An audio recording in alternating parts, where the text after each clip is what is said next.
pedaços, incorporado na parafina em que se solidificou por cima. Tem a dimensão de uma cabeça de alfinete preta e grossa e azul escuro. O caroço é idêntico àqueles que restam no recipiente. Foi, portanto, levado pelo ectoplasma envolto na parafina e incorporado no molde. Essa prova imprevista e não buscada é convincente. Por último, imediatamente após a sessão, separo alguns pequenos fragmentos das bordas do molde do pé. Eu os coloco em um tubo de ensaio e os dissolvo em clorofórmio. Acrescento ácido sulfúrico, a tonalidade vermelha característica da presença da colesterina, aparece, aumenta e escurece aos poucos. Faço um teste de comparação com parafina pura e dá negativo, o líquido fica branco, o tom ligeiramente amarelado do ácido sulfúrico, amarelo devido à oxidação da rolha que fecha a garrafa, não se altera em nada. A prova, portanto, é absoluta. Os moldes foram feitos com a nossa parafina e durante a sessão. Podemos afirmar isso categoricamente, apoiados, não só nas modalidades experimentais, nas precauções tomadas e no testemunho dos nossos sentidos, mas também na presença da coloração azul, idêntica nos moldes e no recipiente, na incorporação acidental de um caroço de cor azul no molde do pé e, por último, na reação que acusa a presença da colesterina. A pesagem é concordante, como pode ser visto. Antes da sessão, peso do recipiente de parafina igual a 3.735 kg. Após a sessão, faltam 75 gramas. Os moldes pesam 55 gramas. Os 20 gramas que faltam correspondem à parafina encontrada em manchas abundantes nas roupas dos vigilantes, na manga esquerda do professor Richet, na manga esquerda do Dr. Gelei e na perna esquerda do Conde Potoki. Ver as fotografias dos nossos moldes. Todos, exceto o molde do rosto, representam as dimensões de membros de crianças. O comprimento dos moldes de mãos é de 13 a 14 centímetros. A largura máxima, 7 centímetros. São 4 mãos direitas, 3 mãos esquerdas e um pé esquerdo. Todos esses moldes são diferentes na posição relativa dos dedos e também, embora de modo menos apreciável, no tamanho. Os detalhes serão melhor vistos na fotografia e na descrição dos moldes de gesso. Todos os nossos moldes eram extremamente finos. As paredes, medidas com um compasso, não tinham mais de 1 milímetro de espessura em todas as regiões dorsal e lateral. Na região palmar tinham cerca de 2 a 3 milímetros de espessura, e havia caroços de parafina que provavam que esta se havia acumulado sob a mão devido à ação do peso. A parede dos moldes era ainda mais fina em alguns pontos, até o ponto de rachar espontaneamente durante a dessecação, produzindo finas brechas por onde fluía um pouco do gesso usado na fundição. Chamamos a atenção de nossos leitores para a delgadeza das paredes, logo entenderão a importância desse detalhe. Nossos moldes não são isentos de defeitos, apresentam na base, ao nível do punho, e no dorso da mão em um deles, figura 4, regiões lisas e levemente encovadas onde os detalhes da pele ficam borrados.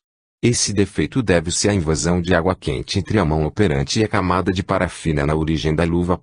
60 De fato, encontramos gotículas de água incorporadas à parafina em todas essas regiões defeituosas. Nós mesmos reproduzimos defeitos análogos fabricando luvas fictícias com uma mão de cálcio, mergulhando em água sob a parafina. Outro defeito que observamos em alguns locais é devido à sobreposição de várias camadas de parafina. Esses defeitos acontecem pelas duas causas seguintes. Primeiro, o recipiente de parafina era muito pequeno e, portanto, a dificuldade para a mão que opera mergulhar por inteiro de primeira intenção na parafina. Ela precisava, por exemplo, mergulhar em 2/3, sair do banho e mergulhar novamente para impressionar a região não impressionada na primeira vez. Segundo, o segundo defeito, o mais grave, porque poderia levar à suspeita de se ter usado alguma cola, deve-se à introdução de água quente entre a pele e a camada de parafina pelo orifício da luva.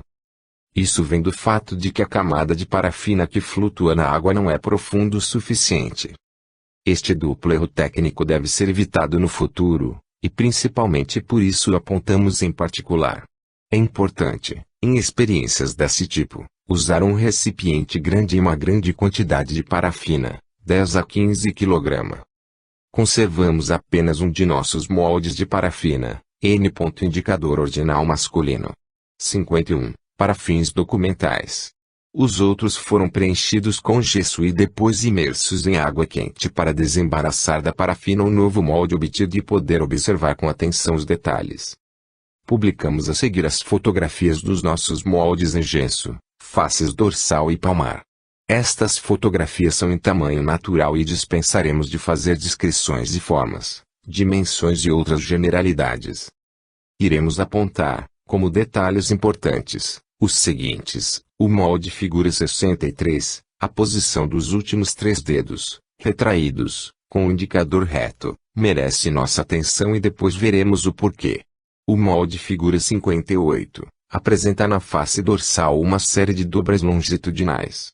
Essas rugas da pele, devido à extensão forçada da mão sobre o punho, são notáveis sob diversos aspectos que examinaremos.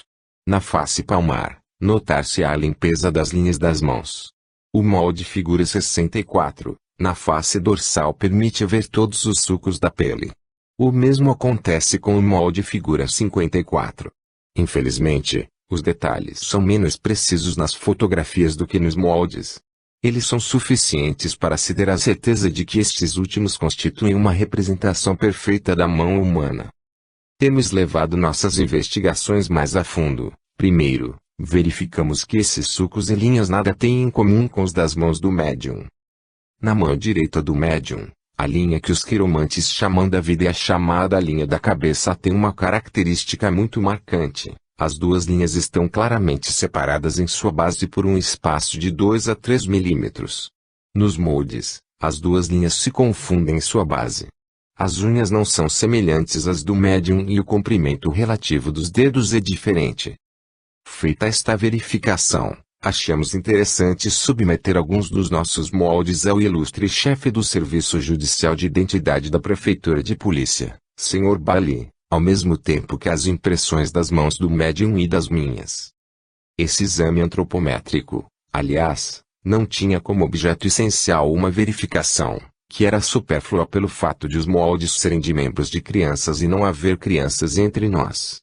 Achamos simplesmente útil saber claramente se o suposto processo ideoplástico em ação tinha conseguido reproduzir as impressões digitais do médium ou as minhas. O Sr. Bailey experimentou alguma dificuldade porque as impressões das extremidades digitais dos moldes são menos marcadas do que os sulcos cutâneos da palma da mão e, principalmente, da face dorsal. Além disso, foi necessário eliminar todos aqueles de nossos moldes que tinham os dedos dobrados, enlaçados, etc., ou seja, a maior parte. Apesar dessas dificuldades, o exame antropométrico foi conclusivo. Não há relação alguma entre as impressões digitais do médium e as dos moldes. Eis a nota do Sr. Bailey. Prefeitura de Polícia, Serviço de Identidade Judicial, Laboratório de Química Biológica e de Química Física aplicada às investigações judiciais. Palácio de Justiça. República Francesa, Paris, 1º de abril de 1922. Sr. Bailey, chefe do Serviço de Identidade Judicial. Para o Sr. Dr. Gelei, Avenida Daniel, número 8. O senhor fez-me entrega, para efeitos de comparação, de 4 moldes de gesso e, por outro lado, de 2 impressões de mãos feitas em folhas de papel preparadas com negro de fumo e fixadas. Uma das fichas continha esta indicação, médium, e a outra, a indicação Dr. Gelei. Marcamos os 4 moldes com as letras A, B, C, D. Em geral, estes moldes não apresentam extremidades digitais com padrão papilar claro o suficiente para permitir a identificação. Eis aqui as conclusões a que chegamos. A mão que produziu a impressão marcada com a indicação médium certamente não é a mão de onde vem o molde A, nem é a mão de onde vem o molde C. Não podemos dizer nada sobre os moldes B e D, que são defeituosos demais. A mão que produziu a impressão designada Dr. Gelei certamente não é a mão de onde vem o molde A, nem é a mão que produziu o molde C. Não podemos dizer nada sobre os moldes B e D. Por último, podemos dizer que o molde A não vem da mão que produziu o molde C, e que o molde B não vem da mão que produziu o molde D. Receba, senhor, A expressão de meus mais distintos sentimentos. Bale. 6. Novos moldes de membros materializados. Experiências de Varsóvia. Os novos moldes que vamos apresentar foram obtidos pela mediunidade Sr. Franek Kluski, durante uma das nossas estadas em Varsóvia, setembro de 1921. Para evitar repetições em nossa exposição, pedimos ao leitor que consulte as experiências precedentes. O modo de operar é o mesmo. A vigilância do médium consistiu essencialmente em segurar suas mãos. Uma diferença que devemos apontar imediatamente é que as sessões de Varsóvia aconteceram no aposento do médium e não em um laboratório científico. Esta circunstância, lamentável em princípio, qualquer que seja a confiança inspirada pelo médium, não tem importância no caso atual, pois os resultados obtidos trazem em si mesmos a demonstração de sua origem metapsíquica, como veremos. Os novos moldes apresentam as seguintes características. Primeira, não tem nenhum dos defeitos indicados nas experiências anteriores. Recorde-se que o principal desses defeitos era devido à infiltração e irrupção de água quente entre a luva de parafina e o membro materializado. Esse defeito foi evitado com o uso de um recipiente que contém uma fina camada de água e uma camada muito espessa de parafina flutuando sobre ela. Não havia, portanto, nos novos moldes, nada que pudesse ter aparência ou dar a ilusão de terem sido grudados. Eles eram claramente, sem discussão possível, feitos de uma peça só. Segunda, os moldes eram extremamente finos. A espessura de suas paredes, em todas suas partes, era inferior a 1 milímetro. A finura era tanta que, uma vez preenchidos os moldes com gesso, era possível ver os mais delicados detalhes anatômicos através da camada de parafina, comparável a uma folha de papel transparente. É verdade que o órgão materializado não mergulhou mais de uma vez, e muito rapidamente, no recipiente. Terceira, os detalhes anatômicos são todos eles extremamente precisos. As linhas da mão, os sulcos da pele deixaram uma marca tão perfeita quanto a de órgãos vivos normais. Nós mesmos fizemos a moldagem de gesso. Essa operação foi feita no laboratório do Sr. Lebiedzinski e com a ajuda dele. Não foi nada fácil por causa da delgadeza das paredes. O simples fato de segurar os moldes com cautela ou fixá-los com areia para preenchê-los com gesso foi suficiente para deteriorá-los em vários lugares. Sua fragilidade era tal que não se sabia como lidar com eles. Publicamos uma fotografia de cada um dos nossos moldes, descrevendo-os e destacando as características essenciais. Os moldes são representados nas fotografias em tamanho real. Lão. 31, Fig. 71, moldagem de 2 mãos entrelaçadas. Reproduzimos apenas a região central das 2 mãos do molde de parafina. A fina camada de parafina persiste no dorso de cada mão até o nascimento dos dedos. Observe-se a posição dos dedos entrelaçados e apertados entre si. A separação dos dedos vivos normais nessas condições é impossível. A menor separação teria rasgado o frágil invólucro de parafina. Outra observação não menos importante é a veracidade e precisão dos detalhes anatômicos. Os desenhos da pele estão claramente marcados. Após ter procedido à operação de vazamento do gesso nas luvas, tivemos o desagrado de verificar que as extremidades digitais, retraídas sobre a face palmar, haviam sido preenchidas com ar e não atingidas pelo gesso. O resultado disso foi um vazio nessas pontas. Portanto, nada tiramos do molde além da maior parte da face dorsal. Lâmina 32, Figs. 72, 73 e 74, moldagens parciais de mãos. As figuras 72 e 73 representam a face dorsal e palmar do mesmo modelo. A figura 74 representa o molde de dedos obviamente diferentes dos anteriores. A forma das unhas e a do polegar não tem qualquer semelhança. As figuras 72 e 73 saíram parcialmente do molde, enquanto a 74 saiu completamente. Observar-se-á o seguinte: a extrema finura da camada de parafina conservada na base do molde 73, é possível ver através, no polegar, os detalhes anatômicos, os sulcos da pele, o formato da unha, e na mão as linhas, as eminências e as linhas de separação dos dedos. Uma película da camada de parafina havia se separado em direção à região interna sob o dedo mínimo e os sulcos da pele aparecem muito marcados. Os detalhes anatômicos dos dedos estão completos nos números 69 e 70. A fotografia, infelizmente, reproduz mal os detalhes delicados. A posição retilínea e moldes parciais do gênero dos mencionados, possibilitaria talvez uma fraude através da moldagem e vazamento de uma mão viva. Mas a extrema finura do envoltório de parafina é completamente contrária a essa hipótese. O leitor pode repetir a experiência feita por nós para tanto. É possível retirar a mão de uma luva de parafina se colocarem apenas os dedos, mas com a condição sine qua non de que a luva seja grossa o suficiente para ser resistente. Quando a luva é fina é impossível removê-la. A menor tentativa, a luva quebra e desmancha-se em pequenos fragmentos. Lâmina 33, Fig. 75, parte anterior de um pé. O molde compreende os dedos e a sola do pé na sua região média. Uma fina camada de parafina permaneceu na base dos dedos. Observar-se-á que as unhas dos últimos 4 dedos estão desgastadas e são rudimentares. Não há qualquer relação entre essas unhas e as do médium ou as dos experimentadores. É inútil acrescentar que os pés do médium não estavam nus, mas calçados, e que o médium era segurado pelas 2 mãos, mantendo imobilidade absoluta, e não poderia ter mergulhado um pé no recipiente de parafina colocado sobre a mesa. Lâmina 34, Fig. 76, mão fechada. Esta mão foi moldada por inteiro. As paredes da luva de parafina eram tão finas e tão frágeis que a superfície dorsal ficou parcialmente achatada sob a pressão dos dedos quando o gesso foi vazado. Além da precisão e delicadeza dos detalhes anatômicos, observar-se-á a posição dos dedos. O polegar passa entre o dedo indicador dobrado sobre ele e o médio. Os 3 últimos dedos estão totalmente retraídos sobre a mão. O conjunto é de tal maneira que seria impossível removê-lo de um molde em uma só peça, qualquer que fosse esse molde. Mais uma razão para não conseguir sair de uma luva extremamente frágil. Lâmina 35, Fig. 77, mão de criança com dedos dobrados e indicador reto.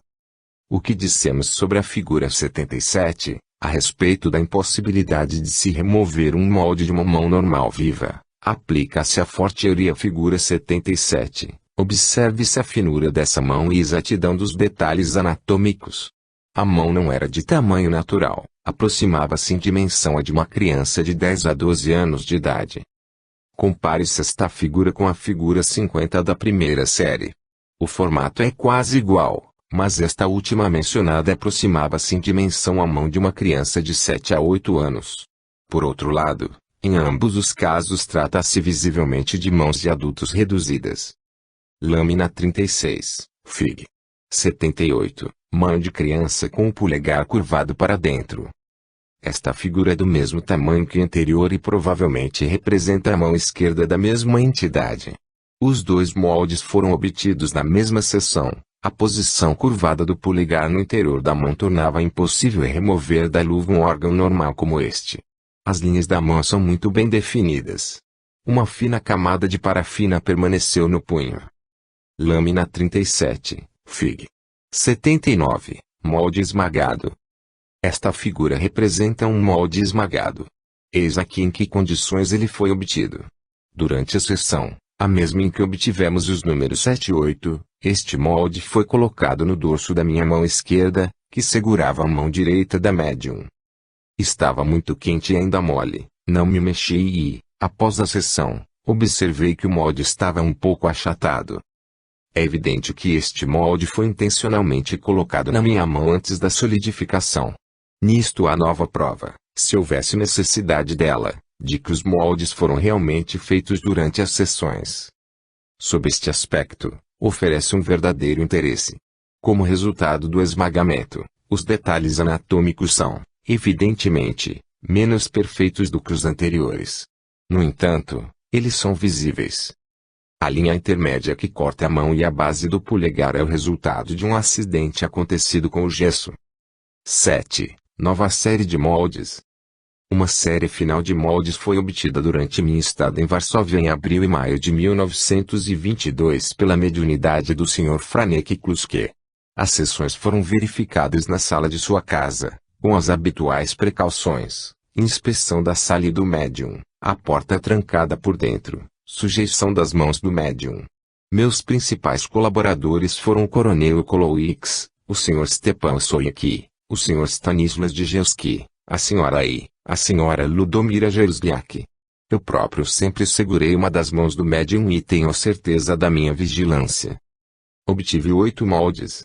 Entre esses 8 moldes, há 4 que suscitam considerações especiais muito interessantes. Não vou falar sobre isso, portanto, neste artigo. Aqui está a fotografia, tamanho natural, dos outros 4 exemplares. Lâmina 38, Fig. 80, mão de mulher. A camada de parafina foi respeitada, a moldagem começa na base das eminências tenar e hipotenar. Obviamente, está feito de uma só peça. Eu vazei em gesso e o deixei como está. A camada de parafina tem a espessura de uma folha de papel muito fina. A posição do polegar, curvado na palma da mão, teria impedido a saída de uma mão normal. De resto, a extrema fragilidade da camada de parafina teria bastado com toda certeza para impedi-lo. Todos os detalhes anatômicos podem ser vistos, através da parafina, sobre o gesso subjacente. Lâmina 39, Fig. 81, o mesmo molde, face dorsal. Observem-se os sulcos da pele que aparecem claramente, assim como os detalhes característicos, através da parafina. Lâmina 40, Fig. 82, moldagem de 2 mãos juntas. Lâmina 41, Fig. 83, o mesmo molde colocado de outra forma. Trata-se das mãos direita e esquerda de uma mesma entidade. São mãos masculinas, de um adulto de certa idade, com sulcos e rugas acima do punho. Lâmina 42, Fig. 85, mãos sobrepostas. Este molde é menos perfeito que os anteriores. Os sulcos cutâneos estão pouco marcados. Esse defeito provavelmente é devido ao fato de que a parafina não estava quente o suficiente quando o molde foi feito. Lâmina 43, Fig. 85, molde de 2 mãos com os dedos cruzados. É de se observar a nitidez dos detalhes anatômicos. O cruzamento dos dedos é muito apertado, de forma que a separação de mãos normais do molde de parafina seria impossível sem quebrá-lo. Esses duplos moldes são de particular interesse do ponto de vista de monitoramento e verificação. Várias categorias de possíveis fraudes são eliminadas em bloco. Por exemplo, é claro que tais moldagens não podem ser atribuídas a fraude por parte do médium durante a sessão, uma vez que ambas as mãos estão vigiadas. A liberação de uma das mãos não teria sido suficiente. É igualmente difícil atribuir fraude a qualquer um dos participantes. Em todas as nossas sessões, formamos a corrente de sorte que, aquele que tivesse estado em conluio, não teria sido capaz de soltar as mãos para trapacear, teria sido necessária para isso a cumplicidade de seus 2 companheiros adjacentes. Certamente, permanece a única hipótese de fraude concebível, a de preparar um molde duplo com antecedência. Não usamos em Varsóvia o procedimento de vigilância absoluta que tínhamos usado no Instituto Metapsíquico. Mas fazemos observar como teria sido complicado e difícil esconder um objeto tão volumoso e tão frágil. O sucesso total das experiências anteriores, nas quais foi utilizada a vigilância absoluta, é para nós, nas experiências presentes, uma garantia de lealdade. De resto, obtivemos esta nova prova inédita. Tivemos a grande satisfação de ver operar as mãos quando eram moldadas na parafina. Ver Revista Metapsíquica, maio a junho de 1922. As ditas mãos eram iluminadas por pontos luminosos localizados nas pontas dos dedos. Passeavam devagar diante dos nossos olhos, e mergulhavam no recipiente de parafina, balbuciavam por um instante, uma fração de minuto, saíam igualmente luminosas e finalmente vinham depositar o molde, ainda quente, ao lado de uma das minhas mãos. O conjunto da operação era muito rápido, no máximo 2 minutos. 8. As materializações defeituosas.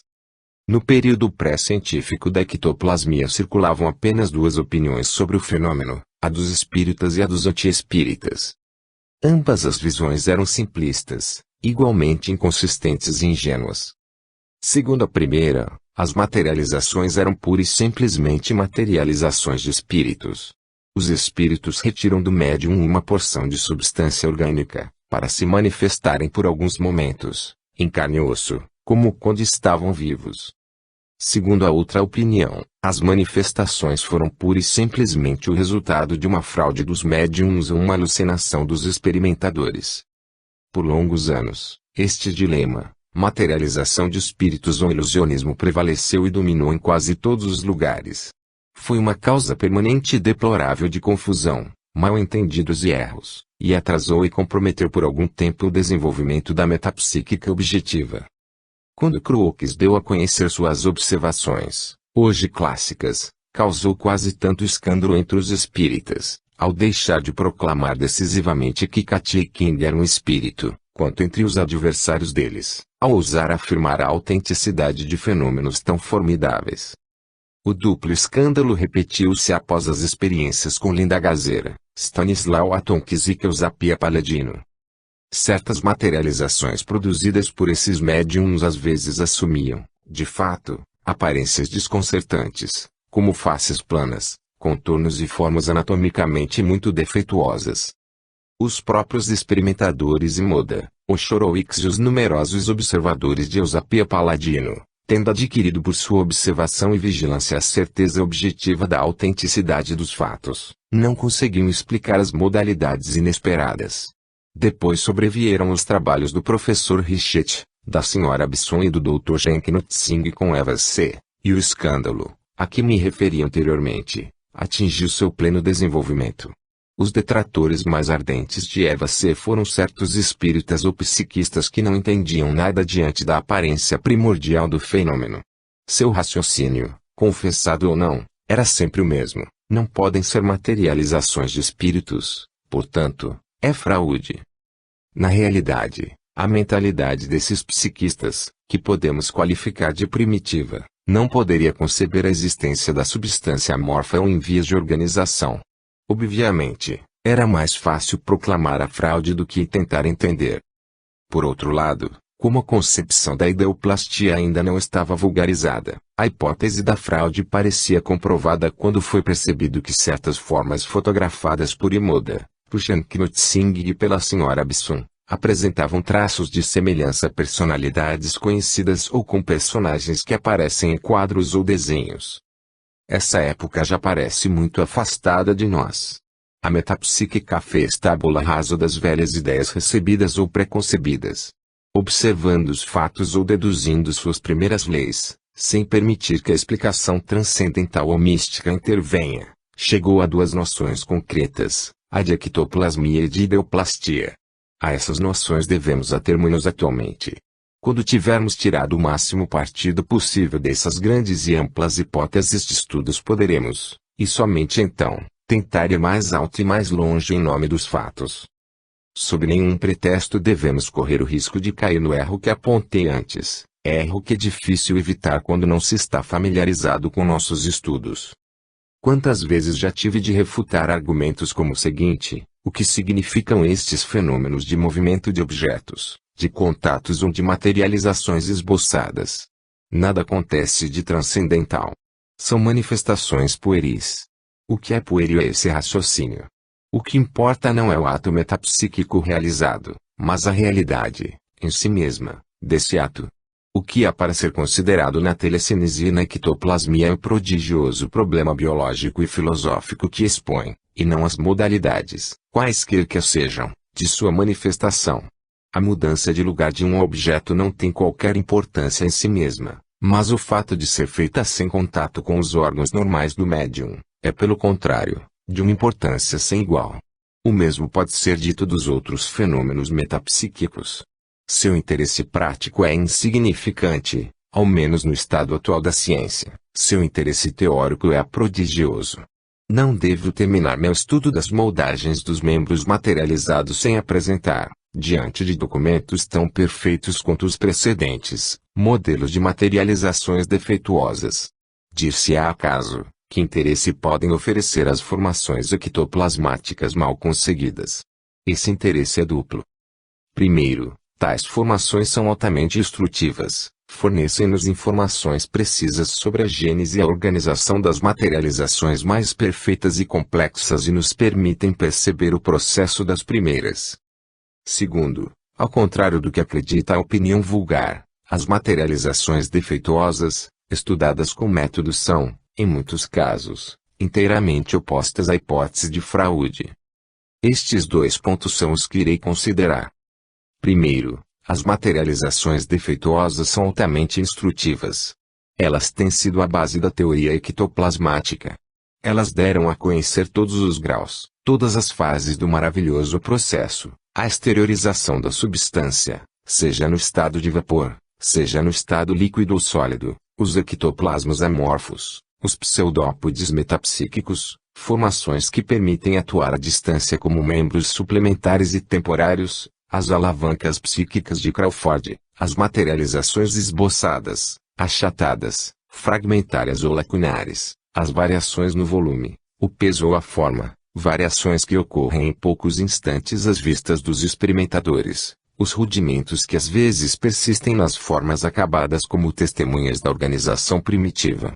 Em uma palavra, a maior parte dos nossos conhecimentos sobre a ectoplasmia não foram adquiridos por meio de materializações perfeitas e completas, mas por meio de materializações esboçadas ou defeituosas. Segundo, o exame metódico das materializações defeituosas é, ao contrário da opinião vulgar, oposto à hipótese da fraude.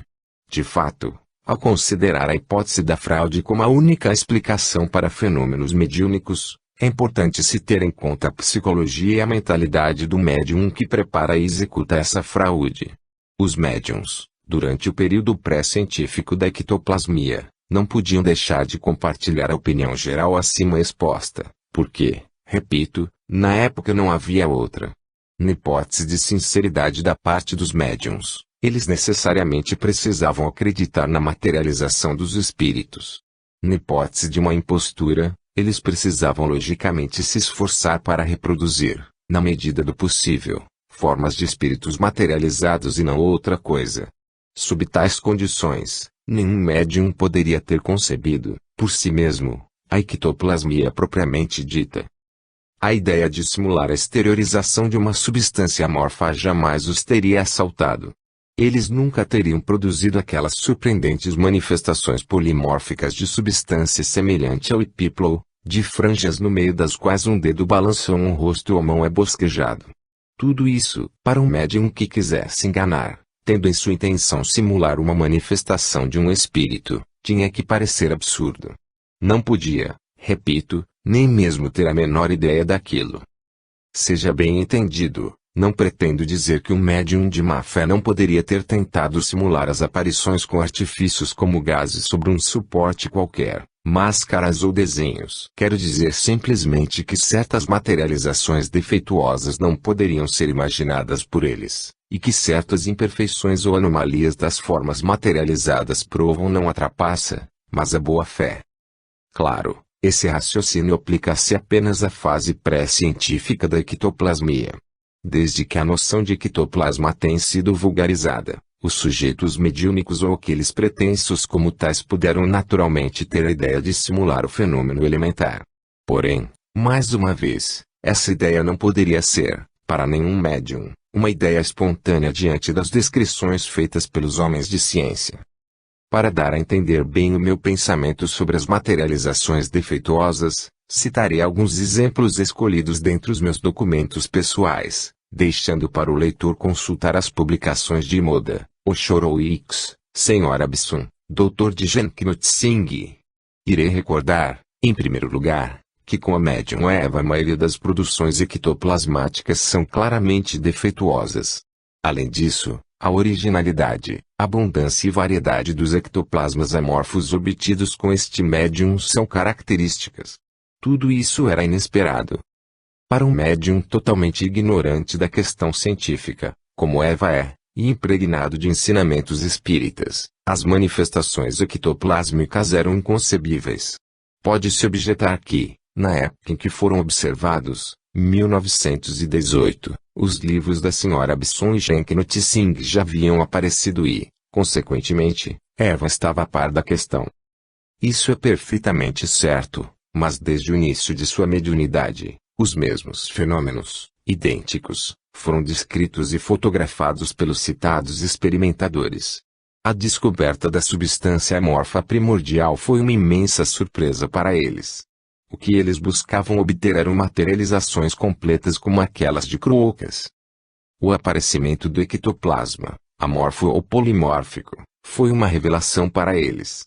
Por outro lado, as numerosas fotografias de formas materializadas mostram frequentemente o caráter incompleto, lacunar, defeituoso do fenômeno, rostos mal esboçados, rudimentos do cordão ectoplasmático original que figura sobre esses rostos, etc. Esses defeitos são incompatíveis com a hipótese de uma fraude a partir de um desenho preparado por Eva.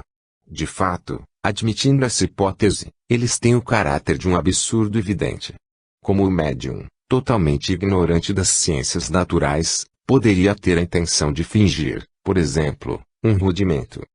Vou agora apresentar ao leitor algumas fotografias de peças vazadas defeituosas, obtidas pela mediunidade do Sr. Franek Kloski, e que se prestam a considerações análogas. O molde figura 86, lâmina 44, é anatomicamente defeituoso. A mão está mal formada e o punho é largo demais. É um bosquejo. Porém, existem partes já quase perfeitas neste bosquejo. Observe-se o mesmo molde de perfil. O polegar é um polegar humano. Fig. 87. A anatomia geral, a unha, as rugas da pele não deixam nada a desejar. Certamente o molde desse polegar é o de um polegar vivo e não o de um simulacro. Acho muito instrutiva e característica a reunião, no mesmo documento, de partes anatomicamente acabadas e partes grosseiramente bosquejadas. As figuras 88 e 89, lâminas 34 e 35, prestam-se observações idênticas. A face dorsal está apenas esboçada. Mas a face palmar, sem ser perfeita, já apresenta as principais características anatômicas das mãos vivas. As mesmas considerações podem ser aplicadas às figuras 90 e 91. Esses grandes moldes são absolutamente defeituosos, o punho e a base da mão não têm forma e são grossos demais. Nem sequer são esboços artísticos, são tentativas fracassadas. Mas mesmo nesses documentos tão defeituosos, existem, aqui e ali, regiões onde encontramos a anatomia viva determinada. Quando, por exemplo, os dedos, face palmar, desses gessos são examinados, fotografia em tamanho real, serão encontrados os sulcos característicos da pele na segunda falange do índice e do médio. Lão. 46, Fig. 92. Por último, os moldes 93 e 94 também se prestam às mesmas considerações. São bosquejos grosseiros, mas neles é encontrado, em alguns lugares, o traço de tecidos vivos. Se o leitor observar atentamente os documentos aqui apresentados, não há dúvida de que ele será da nossa opinião, que é a seguinte: os defeitos de certas materializações não provam de forma alguma fraude, e sim o oposto. Qual é, então, a causa desses defeitos? Nosso conhecimento adquirido em metapsíquica nos permite percebê-la imediatamente, uma vez que a ectoplasmia é função a. De uma exteriorização dinâmica e material do médium. b. Da organização ideoplástica dos elementos exteriorizados, se compreender-se-á como devem ser raras as materializações perfeitas. Constituir em poucos segundos um órgão ou organismo biologicamente completo, criar vida, é um esforço metapsíquico enorme que raramente pode chegar a um resultado perfeito. É por isso que a grande maioria das materializações apresenta um caráter incompleto, fragmentário, lacunar ou defeituoso. As formações raramente são outra coisa além de bosquejos mais ou menos acabados, de mãos, rostos, organismos. Mas nesses bosquejos quase sempre há a marca do gênio criativo, a manifestação da vida. Nestes esboços, ergue-se diante de nós o véu, em sua esplêndida beleza, do enigma da vida universal, das relações da ideia e da matéria. Na ciência e na filosofia da ectoplasmia residem o grande segredo e o grande mistério, a revelação do conhecimento supremo, fruto divino até agora vetado aos mortais. 9. A autenticidade metapsíquica dos moldes. Como fizemos com as outras categorias de fenômenos, devemos impor uma discussão completa sobre a autenticidade metapsíquica de nossos moldes. Iremos ver que esta autenticidade repousa, para além do nosso testemunho e do rigor da nossa fiscalização nas sessões, em provas objetivas e irrefutáveis. A primeira pergunta, que exigia uma resposta sem evasivas, era a seguinte: nossos moldes foram feitos com membros humanos ou com simulacros de membros humanos? A resposta não poderia deixar margem para dúvida alguma. Eles têm todas as características dos membros humanos: forma perfeita, linhas da mão, unhas, sulcos na pele, marcas das saliências ósseas, tendões, às vezes veias do dorso da mão, não falta nada. Mostramos nossos gessos a artistas, pintores, escultores, fundidores, a muitos de nossos colegas médicos. Todos foram unânimes: trata-se de moldes humanos e vazados diretos, segundo os especialistas. Essa consideração muito precisa elimina completamente a hipótese de uma fraude com a ajuda de uma mão de borracha. Temos nos empenhado em reproduzir luvas semelhantes às nossas com a ajuda de uma mão de caucho inflada, mergulhada em parafina e depois desinflada para removê-la. Facilmente foi conseguido. Primeiro, enchendo o simulacro de caucho com água fria. Com ar não é possível, porque a mão boia na superfície da parafina. Segundo, tornando a luva espessa o suficiente para não se romper ao remover o molde. Mas o resultado obtido caracteriza a sua origem. Ver ilustração 30, Fig. 70. No gesso obtido não há nenhum detalhe da mão humana e o próprio aspecto da mão sofre uma deformação ridícula. Essa deformação é inevitável pelo próprio fato de se usar borracha elástica ou qualquer substância semelhante. Mesmo supondo-se uma mão artificial artisticamente preparada de modo a reproduzir linhos da mão, sulcos da pele e unhas, não seria possível preencher este simulacro com água sem deformá-lo completamente. Acreditamos poder afirmar a impossibilidade de imitar nossos documentos com objetos de borracha elástica. Podem ser reproduzidos não com molde elástico, mas com molde duro? Não. Pelo menos todos os nossos ensaios com essa intenção foram negativos. Não foi possível separar o molde original da ganga da parafina. Esta última sempre quebra ou fica irremediavelmente deformada. Em vão damos à luva de parafina uma espessura considerável para lhe dar mais resistência, espessura que não admite comparação possível com a dos nossos moldes. Em vão azeitamos cuidadosamente o objeto usado e separamos a região estreita, aquela que representa o punho, com uma fenda. Todos esses artifícios resultaram em pura perda.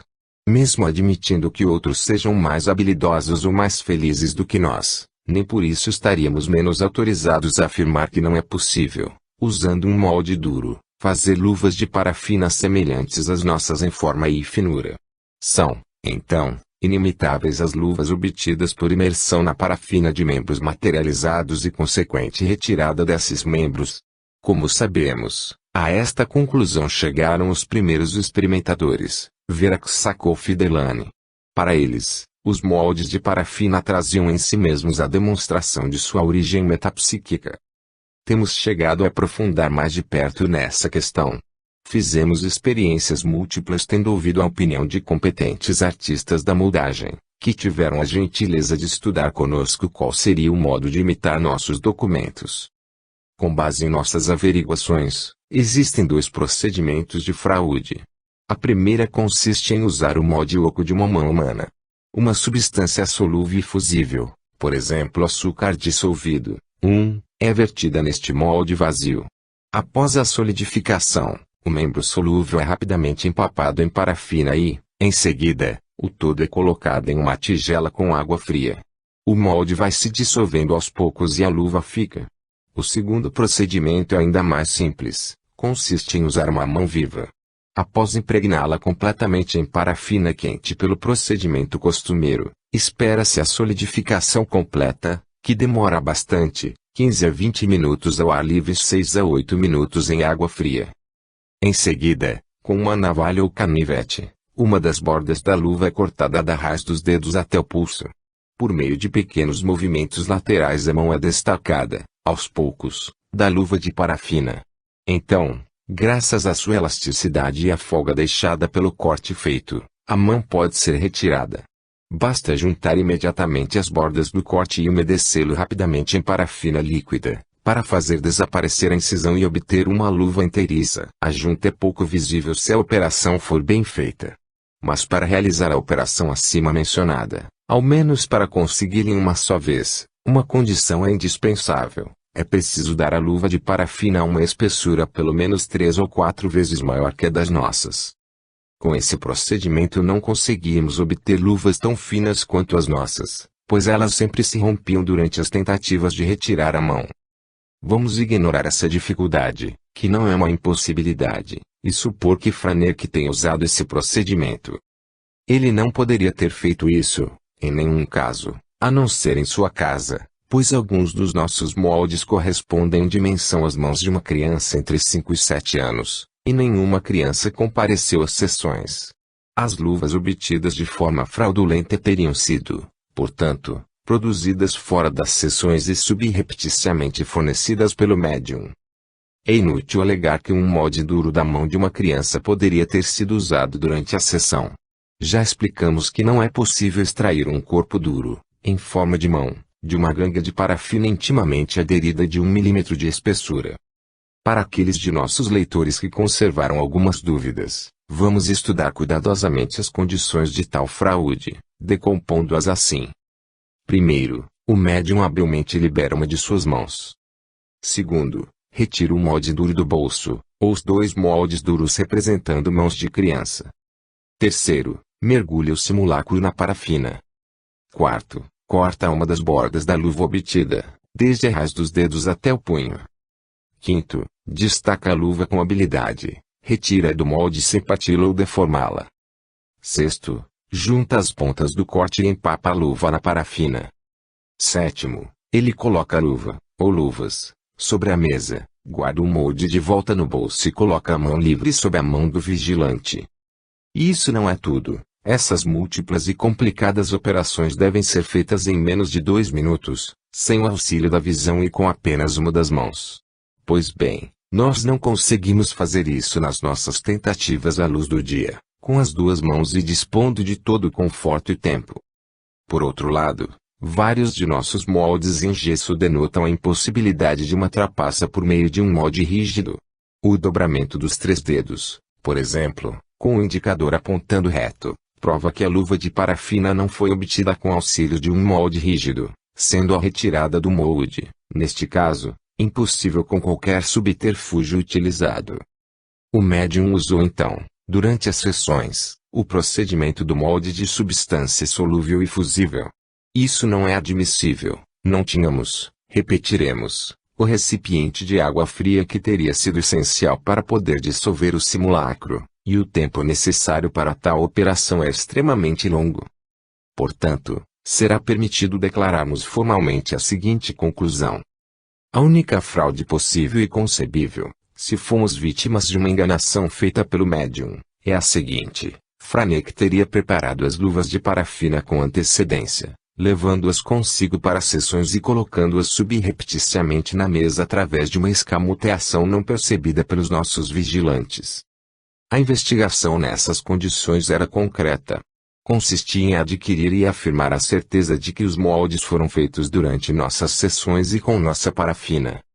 Foi então que utilizamos os meios de verificação descritos acima, que consistiam, ou em colorir secretamente nossa parafina, ou em incorporar a colesterina facilmente determinável em um fragmento do molde obtido, pela reação do ácido sulfúrico. Esses 2 recursos produziram resultados positivos. Eles nos permitem, portanto, mais uma vez, afirmar categoricamente o seguinte: os moldes 50, 51, 55 e 70 foram obtidos, com total segurança, em nossas sessões e com nossa parafina. É claro que os moldes precedentes e seguintes, produzidos nas mesmas condições experimentais, e idênticas, foram feitos, com toda certeza, durante as sessões e com a nossa parafina. Mas isso não é tudo. Um exame cuidadoso de nossos moldes em gesso revelará vários detalhes notáveis, porque complicam formidavelmente a hipótese da fraude. Em primeiro lugar, Eles são todos diferentes na posição dos dedos. Além disso, eles não são do mesmo tamanho. Por último, as mãos que têm a aparência de mãos de crianças são, na verdade, mãos de adultos em miniatura. Examinem-se, nas mãos 66, 81, 82 e 84, os sulcos tão acentuados da pele, nas mãos 66, 74 e 80, as linhas das mãos tão profundas, em todas, a forma do polegar, das unhas, adquire-se a convicção de que são mãos de adulto. A mesma observação é oferecida pela mão N. Indicador ordinal masculino. 74. As dobras longitudinais da mão estendida sobre o punho não se formam na criança. Precisam de uma pele já enrugada e flácida.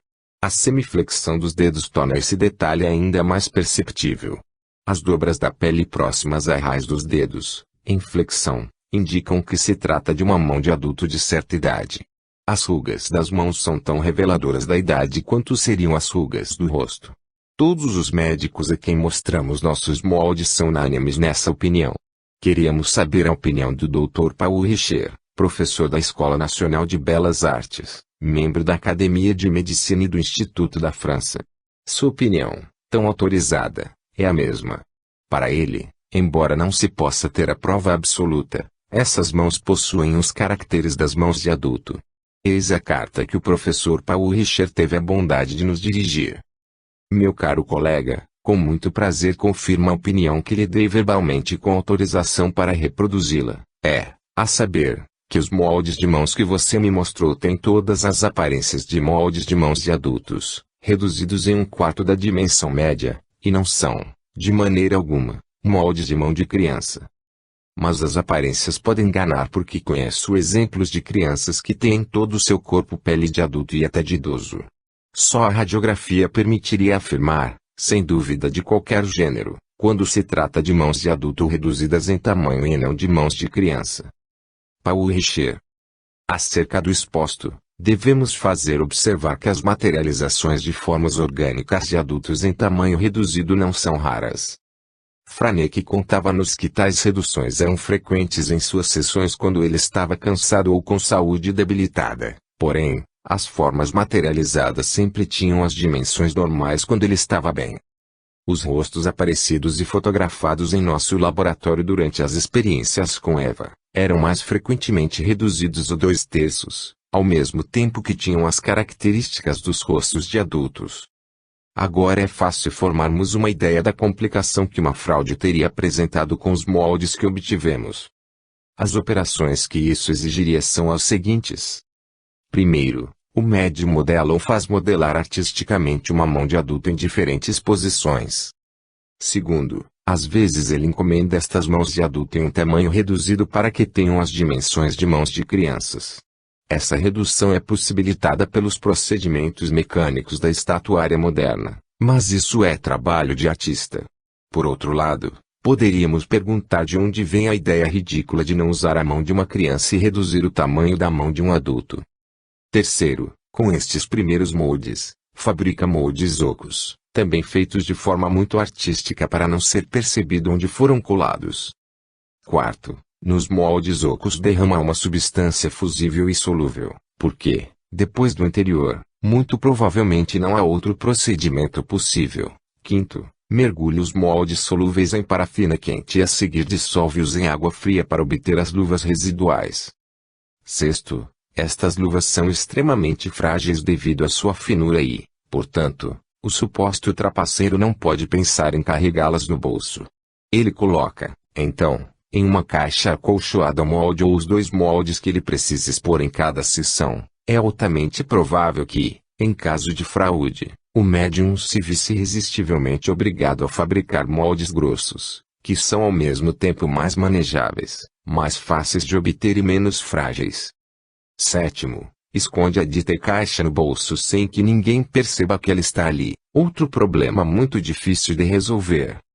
Oitavo, na sessão, ele habilmente deixa uma das mãos livre, pega a caixa, abre, tira os moldes, deposita-os sobre a mesa, guarda a caixa de novo no bolso, borbulha na parafina, espirra para todo lado, então novamente coloca a sua mão livre sob a do experimentador que a estava vigiando e que, apalidado, não percebe nada de todo esse manejo.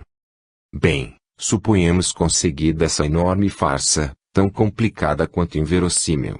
O que aconteceria?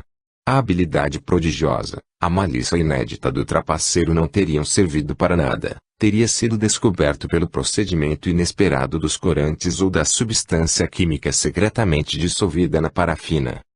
Existe uma conclusão a ser dada? Não, a conclusão, para qualquer leitor de boa fé, impõe-se por si mesmo e não precisamos insistir. Portanto, é possível, pelo procedimento da parafina, registrar materializações de membros, e nós o conseguimos em condições de total segurança. 10. A imitação fraudulenta dos moldes. Temos indicado vários procedimentos de fraude.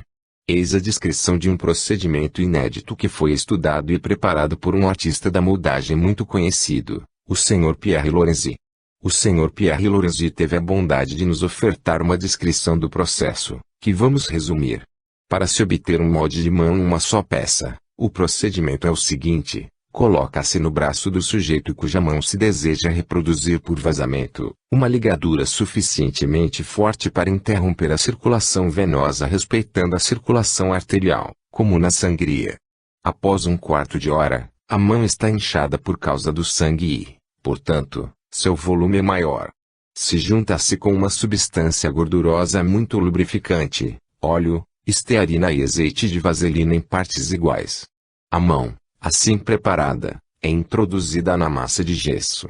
Quando o gesso começa a endurecer, o sujeito deve agitar as pontas dos dedos e mover a mão muito levemente. Ao mesmo tempo, a ligadura é retirada e o bloco de gesso que aprisiona a mão é levantado ao alto para desse modo ativar a retirada do sangue venoso. A mão diminui de volume e com certo esforço pode sair deixando um molde oco em uma só peça inteiriça. Depois, basta preencher esse primeiro molde com gesso para ter um positivo que reproduz a mão humana sem soldaduras. Em qualquer caso, o esforço necessário para retirar a mão deve produzir no molde erosões, estrias e outros defeitos.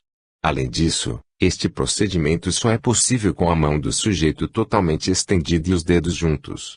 Se um ou mais dedos estiverem separados, retraídos ou dobrados, a mão, é claro, não pode sair. Por último, como o procedimento exige um esforço violento, o bloco onde a mão está deve ser grosso e resistente.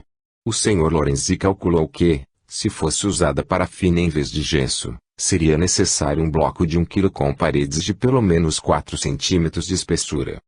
Como se vê, este procedimento de imitação dos moldes metapsíquicos rejeita algumas das características essenciais de nossos documentos, como a extrema finura das paredes e a posição dos dedos dobrados. No entanto, o trabalho do Sr. Lorenzi é muito interessante e merecia ser conhecido. Desejamos muito que nos sejam indicados outros meios possíveis de fraude. Vê-se que a questão de imitação fraudulenta de moldes metapsíquicos preocupa visivelmente a opinião, de resto bem equivocada, como já enfatizamos. Temos certeza da autenticidade metapsíquica dos nossos moldes, não porque os julguemos inimitáveis, mas porque o conjunto de condições de nossas experiências não nos deixa dúvida sobre sua origem. Seja como for, dificilmente uma semana se passa sem sermos informados sobre várias tentativas de fabricar moldes em uma só peça, tentativas que, por outro lado, geralmente não resistem ao exame. Acreditamos, no entanto, que devemos dar a conhecer mais 2 procedimentos que nos foram indicados.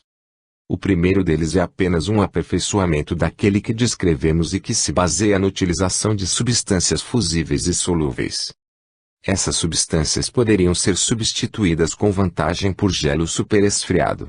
Um molde oco, negativo, de uma mão viva, feito artisticamente e retocado para apagar as juntas, é enchido com água e colocado dentro de um aparelho de refrigeração. A mão de gelo deve estar o mais fria possível, -10 pelo menos. Mergulha-se muito rapidamente em parafina líquida, que ao contato do gelo superesfriado, forma instantaneamente uma luva, antes que a fusão do gelo comece e, por conseguinte, sem apagar detalhes delicados, sucos na pele. O seguir, basta deixar a mão de gelo derreter, de preferência em uma tigela com água, para ter uma luva de parafina inteiriça e do tamanho que se quiser. Eu não testei este método. O que caracteriza todos os procedimentos de imitação descritos é sua complexidade. Eis aqui, pelo contrário, um novo método que, se confirmado, seria muito mais simples. Um engenheiro belga, o Sr. VN,